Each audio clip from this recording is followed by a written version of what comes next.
out at 8 o'clock on the second day to be at the first session before the keynote. I appreciate it.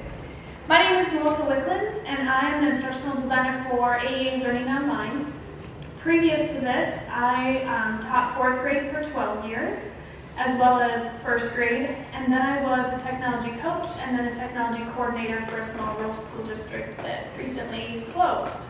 And so now I'm full-time AEA Learning Online.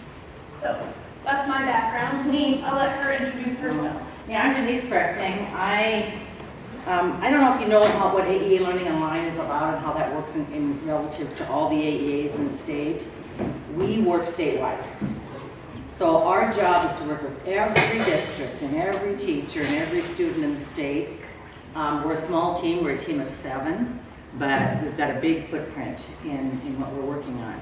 Melissa's going to show you the student personalized learning system, which is a big deal for student content. So if you start thinking about all the content you need to deal with and all the content you pay for, this content is no charge for you. And so to give you my background, okay, I'm old.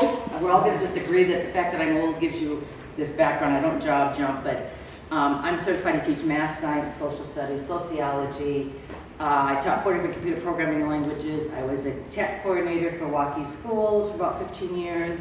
I was the integration specialist there. I moved to Heartland AEA as a science consultant for several years, then as a tech consultant for several years, and now I work for AEA Learning Online because I've been teaching online for about 25, 30-ish years. Again, I'm old. We'll just all agree that that's, we have that history. So anyway, you'll see a lot of the content in here is built along those items that I just mentioned with my certification, because for the most part, Melissa and I have been building in here.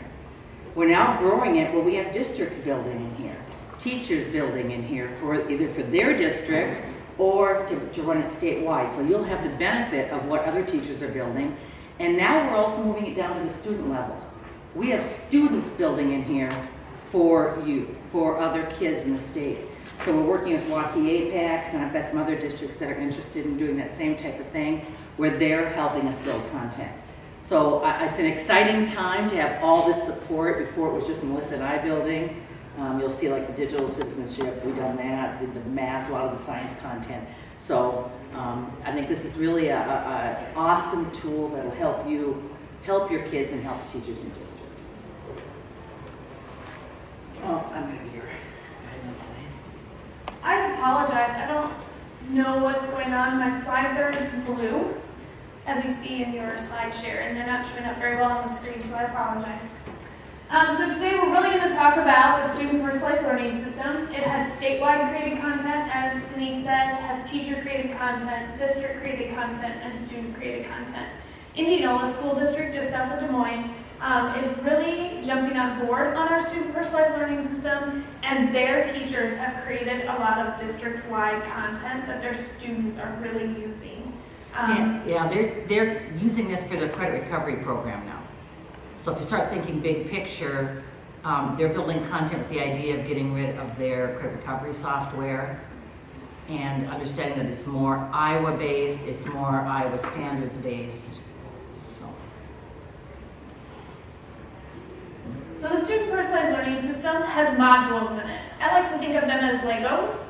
So you can build them on top of each other to create learning opportunities. But each individual module you could give to your students one at a time, or you could build them together to create this learning opportunity, is what we call them. We also have electives that the students can log into our system and take by themselves. They don't need to be assigned by a teacher. They don't need guidance from a teacher. It's strictly an elective learning opportunity for these students that want that extra. Most of our electives are on careers. So you understand the governor had signed and is working with Future Ready. The content that we're building is in support of Future Ready. In fact, we're working with that whole team. A couple of our members are part of that. So you'll start seeing a lot more of that as you move forward, and not just secondary. We're starting to see the build going down into elementary as they start again thinking about careers. So for those of you that are elementary teachers, a lot of that content is going to be either is there or will be coming. We'll start to really see that expansion. The address for the system is either down at the bottom of this slide or at the top of the next slide. And this system How many of you have taken bloodborne pathogens or mandatory reporter? This system is actually a copy of the teacher training system.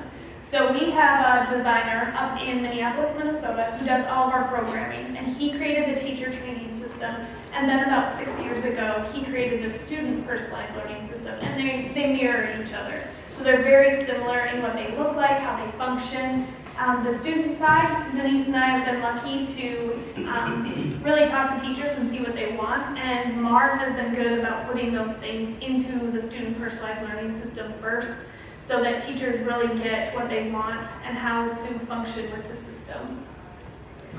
Yes, so we are actually going to go into the system, and I'm actually going to walk you through it. So if you remember your login for the training system where you take your bloodborne pathogens and mandatory reporter, that's what you're going to need to log into the system. So we are going to go to learning.aak12online.org.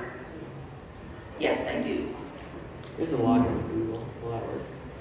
That's for students. We want you to log in with your AEA because, so we're moving towards single sign-in statewide. The sign-in that you use for the teacher system is your single sign-in ID. And so when you're there, you'll use that, you'll use this for bigger than just us. When the AEAs go to Scout, which is all the online databases combined together, you're going to use that login. When you sign up for courses in any AEA, you'll use that single sign-in. So just things to think about. You're going to want to remember this username and password. That's going to be a big deal to you beyond just AEA Learning Online. So I'm going to take them in there. Yep. So this is what it looks like. You click to log in, and you're going to want to click on AEA Login. All of this information is on your presentation. Melissa's done a really good job of putting all the pieces together, because we realize once you leave here and you go back to your regular job, you're going to forget you were here. And anything you saw, I remember when I was at iTech when it was IQ and all eons ago, and I still came home with papers that I never looked through until school ended. And then I went in the garbage can. So. Anybody struggling getting in? Everybody's got their username and password? Excellent.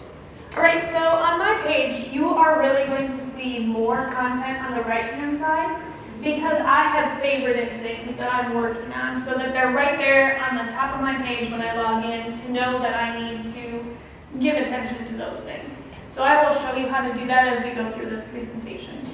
The first thing I'm going to show you is the most important. It's the support. So let's click on support. And here you're going to see that we have student FAQs as well as teacher FAQs. And we're going to click on the teacher. Did everybody find where we're at? Don't want to move too quickly. If you need help, put your hand up and we'll wander around. Good? Okay. All right. So on this page, Denise and I have really worked to make sure that if you come back to this system after you leave today, that you're able to go on here, watch some videos, and find the information that you need to get onto the system or get your students onto the system. But the very first bullet, I'm going to have Denise click on that, current content by module. So Denise has created this spreadsheet that shows all the content that we have in our system that you can use in your classroom for free. And so we have physical science, we have some Water Rocks content from Iowa State University Extension, we have the illustrative mathematics, we have digital citizenship content that is in grade spans, so K2, 3, 5, 6, 8, and 9, 12. And the digital citizenship content, the K through 8, is all based on the Common Sense media lessons. And then we have integrated videos or interactives within the lessons, and so it makes it more, we've enhanced the lessons, I guess. It really helps with the differentiation. So we'll put text in there, we'll have an audio that reads it out loud to kids, at least K8. We will have videos that support the same thing, so the learner, depending on how they learn, will get very similar information. when we build. And we encourage teachers who build do very, very similar. So We you also- can see there's a lot of stuff there. These are in modules, so when Melissa mentioned modules versus learning opportunities, these are the individual modules. These are those individual Legos that she was talking about. And then when you take a bunch of these, like, you know, my granddaughter likes to build, I don't know, cars or towers, that would be the learning opportunity concept. So you take those individual building blocks and make a learning opportunity. We also have coding. Denise has created some computer science lessons in coding. So she's created a dance party, a maze maker challenge. So that's really for the lower elementary, but it gives those lower elementary students an opportunity to work on some coding within our system. And every time we create constantly. We are constantly building, that's part of our job. And we will update this spreadsheet all the time. So you can come back to that at any time. And then as we go down through the page, it really walks you through how to upload your students. We do have the single sign-on now. So in previous years, we had to send you a spreadsheet, you had to fill it out with all the information, and then you had to send it back to us and we had to upload that information. We no longer have to do that unless you are not a Google school. If you're not a Google school, we still don't have the Microsoft sign-in yet as our single sign-on. However, if you're a Google school, students can use that Google sign-in or the Gmail sign-in and they're uploaded as soon as they're there. You need the district code, which we have attached to both the presentation as well as on our support site. So there's videos for everything that you might have questions for when you're working through this system. And if you can't find it there, email Denise and I. Yes? So when you add a module, how are the teachers notified that something's been added? Good question. Oh, we paid him for that. Not So enough. at the bottom of this page, is that okay if I take that question? Yes. At the bottom of this page, we have a link to a newsletter. It's also on the very, very front page in our Twitter feed, that very, very top thing that we pinned to the top that says, if I'm a teacher, how do I find out exactly what Gordon just said? How do I find out when new content is out there immediately? Or how do I find out when the system is down because somebody cut our fiber? Or how do I find out when we're doing updates? Those types of things. All that will come through this newsletter. And so if you put your name on that, if you're interested in using this, you put your name on that, or any other teachers that you share this with, enter that information. We send out those emails. Ooh, you're good for something there. Not much. Where did you say the district codes are? If you go to the presentation that we shared with you, Uh-huh. Sorry. no, you are fine. It is linked. Just a minute, let me get there.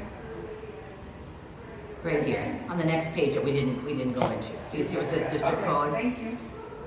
That gives you the codes for all districts because we don't know who you are coming in. So make sure you will look at it and it says your district and your building. The code begins with JE. Okay? Don't get kids the wrong code because if you do, they'll be in somebody else's district and you won't be able to see them. Then you'll need to get a hold of Melissa and I to fix it for you. Okay? So make sure you give them the right building, district code, and it begins with JE. Do you want to click on this? Sure. So it's the code way over here on the far right side. So you want to look for your building and then click on the code.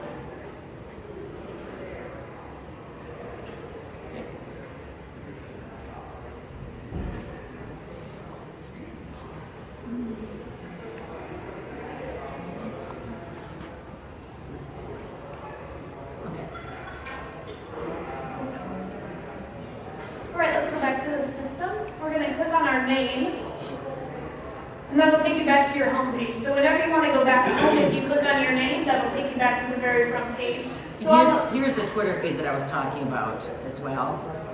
And there's more things there too, but that's where that other link is to the newsletter. on the left-hand side, you'll see that there's no upcoming events or announcements. We have recently added a calendar feature to our system, and so teachers are able to go in and add events, whether it's the lunch menu, whether it's something that they want the students to know for their class. They're able to put those events and announcements right there for the students to see. So it's by district. So if you're in a district admin, you can you add those things, any student in your district and teacher in your district can see what you put in. Let's click on catalog at the top. And then over on the left-hand side, you will see all the subjects that we have in our system, which are quite a few. And then down below is grades. So you can click on your specific grade if you want to see the content that we have specifically for 4th grade, 7th grade, whichever grade you teach, you can click on it there. Let's click on the digital literacy or technology literacy. This is where we have, she'll go down to statewide. These are all the statewide modules that are available to you as teachers to assign to your students that you can use in your classroom with your students. So for example, we could do Digital Citizenship 3.5 for safety, cyberbullying, whichever. And we have some options that we can use. We have preview, which is this one right here. We can preview the content so we can look through it before we assign it to our students. The middle button is how to assign your students to that content. And then if you preview it and really like this content, you can push the heart button and then it'll show up on your home page. So that very first page when you log in, you'll be able to see it right there. So let's click on it again. If you click on the title of a module, you'll be able to see the objectives. You'll be able to see how it's connected to the Iowa core, what subjects we put it in, and the intended grades. Most of our digital citizenship content, like I've said before, is in grade bands. So it's K2, 3, 5, 6, 8, 9, 12. Now, Melissa, you can see Melissa sees edit. You will not see edit. She's a statewide developer, so she has more options than you would have in your role. The completions, that's when a student completes this module and you are able to see how they did on their assessments. It's kind of like your grade book, as well as over on the right-hand side, the middle button is also your grade book. And recently, teachers have been wanting an external link. So let's say they're using Google Classroom or they're using Canvas or Moodle. If you click on the external link, it will copy it to your clipboard, and then you are able to put that in Canvas, Moodle, Google Classroom, and then the students are able to click on that and go directly to this module once they've logged in. As long as you have assigned that content to them in the system, okay? Because it picks those kids up that way. So let's preview this module. And you can pick any module you want. You don't have to play along with us, but this will give you an idea to see what they do. So if we click on it, over on the left-hand side, you'll see the table of contents. If you don't want the students to be able to see that, or you don't want them to see that, we click on the TOC button up at the top. It's a little toggle, and the table of contents goes away. Students are able to control that. There's notes we've added as well. On the right-hand side, you'll see that the notes pop up. This is where students are able to take notes. So if you ask them to take notes on this page about one thing that they learned, they can do that there. Or pick out a word and define it. They can do that on the right-hand side. However, these are only notes for the students. The teacher won't see this, but you could have them be doing something on specific pages that you wanted them to do. And it stays with the account. So if a student takes notes and comes back later, it's still there. We're able to highlight things for you, and so throughout modules, you may see that things are highlighted. If you hover over some of those things, it defines the word or it tells more about that specific concept. Yep. We've also added to increase font size or decrease font size. We found that some of our students have some sight impairments, and so it's easier for our programmer to add that to it than increase the screen size with your computer. And then throughout our system, you will hear Denise and my voice on most modules. And so if Many of you are on your computer. she pushes that's Peggy's voice, I think. And we're also having students, we're getting students to do some of our audio. Because you can imagine if we're reading out loud every page, how that takes. So if you have kids that would really love to share their reading skills, or if you have a speech class, we would love to have them as part of that, where their voice is doing the reading instead of Melissa and I, because you know, that gets kind of old hearing our voices all the time. Yes? Do we have this modules or lessons also module in Spanish? Sorry, I didn't hear. We do not have them in Spanish, no, Thank you. not at this No. time. What you would use is, you know, the different browsers have different conversions, and that's the only way that we would do that. Okay, thank you. Yeah, and we've been asked that, we've been asked the same thing for students that are visually, you know, that are blind or whatever. The audio is that we have is the best that we can do at this time. Thank you. Although, if you speak Spanish well, and you're interested in helping us, we would love that. Because I don't. I speak German, but that's about as good as it gets. Okay. Why don't you take them to the physical science content and walk them through some of the Okay. interactives? So I'm going to go back to my catalog. I'm just going to search in here. It's really important that you have statewide marked here when you do a search, because if you have district marked and your district hasn't built any content, you're not going to find anything. So make sure you mark statewide. Okay, I'm going to take you into longitudinal and transverse waves. Anybody know anything about that as a physical science person? I didn't hear anybody that taught science. Well, Marsha teaches science, so yeah. So if I preview this, just to give you an idea what we try to do, we think it's really important that on the first page we have some kind of a hook or real-world connection, because here's what students will ask: why am I here? And so we want them to know why they are here by some type of structure. Second page, for the most part, is going to be what the outcomes are. Third page is going to be the legend. And then I get into, yeah, you're running a Chrome. Okay, so if you're running on a device that allows Flash, there'll be an interactive here that you could show what a wave looks like. As Melissa mentioned, we have hover-overs in different terms. And if you go through this content and say, hey, we have 5 more terms that kids need to know, and you guys don't have this hover over, you let us know. We'll add them. That's part of what we do. Links to videos, these interactives, and you click on pulse, and it shows them what a pulse would be. So along the way, we have interactives. We have a lot of different things going on in the content. We haven't got the audio component done for 912. We're working on that. Some of our digital citizenship has it. Some of our financial literacy has it, but it's a big job. We think all the content that's in there. That's on our to-do list, but we want to get the high school illustrative mathematics all done. And the 6th, 7th, and 8th grade that we did took us over a year to get it all done. So it just will take a long time. Unless you have kids that want to help us. So along the way, the legend says, here are some think alouds. So you as a teacher can decide what to do with any of this content.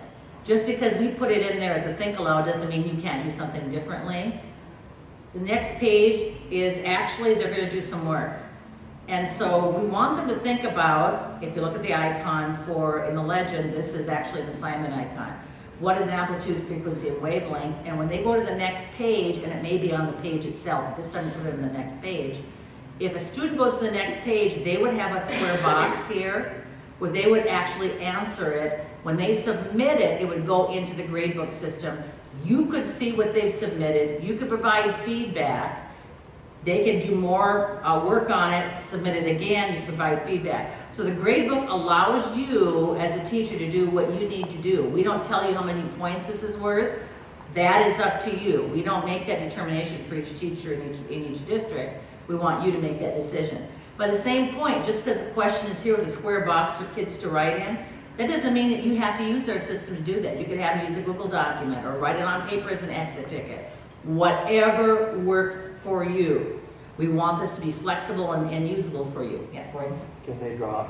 Pardon? Can they draw? On this one, not yet.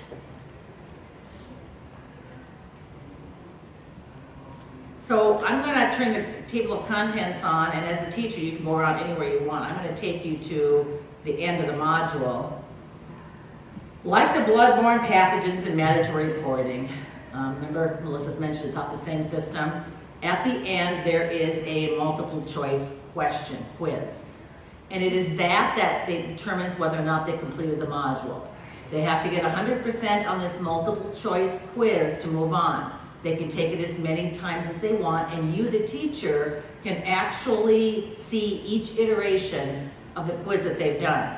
So this is what I see as a teacher. Students actually see the question and the multiple choice options that they would be able to mark. And those options then are scrambled every time they retake the test, just like your mentor reporting bloodborne pathogens. You all know how that all works. So they get 100%, then the teacher can either allow them to move past that if they get 100%, or the teacher, they can wait until the teacher marks them complete. It depends upon how you set that up. So any questions on the content?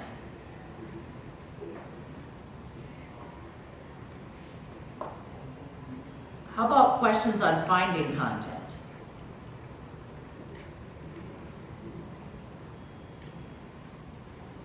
Can you show us where the elective courses were? So from a student perspective, they would have an elective icon. Okay. They would click on that and they could search for the electives. You as a teacher see everything, electives or not. And so it's just the actual view of who's going in. And on that spreadsheet, I think I have it marked, there's a column for elective or no, yes or no. And so if it's yes, that means it was an elective in that listing on that spreadsheet. Very cool. Okay, so you want to go back to the presentation? All right, so we've signed into the system. She's already mentioned how students would sign in. Any questions on that? Yes. If your district doesn't have a code, buy it. Why don't you wait afterwards and we'll figure out what's going on? Yes. There's also a video on this slide. So the videos that we've created for you are both on the support and on my presentation, so that they're in two spots for you to be able to see that. So the video help for logging in is at the bottom of this slide as well. Your kids have to be logged into the system before you can assign them. I hope that all makes sense to you. We have some people that say, I can't find my kids. Well, they have to be in the system in order for you to find it. We've talked about the support button and where that is located.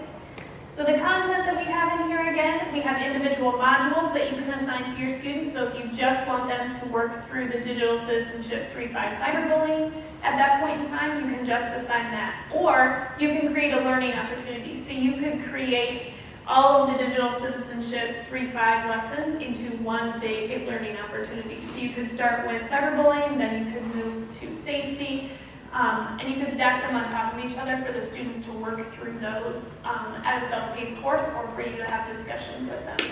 We were just presenting at the math conference yesterday, which is why there's a lot of math stuff on here. There's tons of science stuff. That's where we actually started building on science and digital citizenship. Financial literacy, if you know, you're required by the state now to offer financial literacy. We just have a lot of those opportunities here, so it's much more. And that link that Melissa mentioned is linked there again. Sorry. There's also a video support link to show you how to assign content to your students. We've gone through how to preview the content, as well as the different icons. We have put in the presentation and how has really started to use this system fully with her elementary students for digital citizenship. She uses it with her second graders all the way up to fifth graders. No, I want to give you explore time so you can go back to this video and really see how she uses it. She has even taken some of the worksheets that we have embedded in our system, printed them out, and created a packet for her second graders, because that's what works for her second graders, to really guide them through the system. So it's more, they can work at their own pace, but she is wandering around, checking in with the students. And anybody that we give you, like Anne, you have permission to contact them. They are very okay with this. They know that when I video them that they're going to be, that's part of the whole thing. And Anna's here, so. Yeah. Now I'm going to give you time to explore in the student personalized learning system. So what I've created is really the circle. So in the middle, I want you to put what content you want to focus on when you go into our system. What do you want to look for? Do you want to look for science? Do you want to look for digital citizenship, financial literacy? Then around in the second ring, I want you to put the different modules that you find. So what modules really spark your interest, And then on the outer ring, I want you to put maybe what teacher to contact if you're an instructional coach. Who could I recommend this module to? Or what could I do with this module within my classroom? When could I use it? What unit would be good for it to be used for? And there's just questions on the front to remind you what the different rings of this circle mean. And I just want you really to take some time now and explore our system, and we'll be wandering around to answer some of your questions. Yes. So, She did a visual. how do these districts, or schools, if they decide to contribute to the community, get their creations moved over to the state listing? So Denise has really been working with Indianola, and they go through the blended flip cohort. Not all teachers need to do that, but if you're willing to contribute to our system, Denise and I will spend a day with you to really show you how Soft Chalk works. Soft Chalk is our creation tool that we really use with teachers. It's a presentation tool that you can use, and then we take that content, work with you to make sure that we have interactives, that we have videos, and then we upload it to our system. So we work with you as best as we can so that we can get more statewide content, because we are not all content experts in everything, and so we really look to the teachers to help us create this content and put it into the system. Does the state have the money to incent teachers to share? Denise and I are working on that. We've really been talking with Evan Abbey, who's our program director, to see how we can supplement teachers that really want to help us put content into the system. Or the district? Or the district. Yes. Thank you.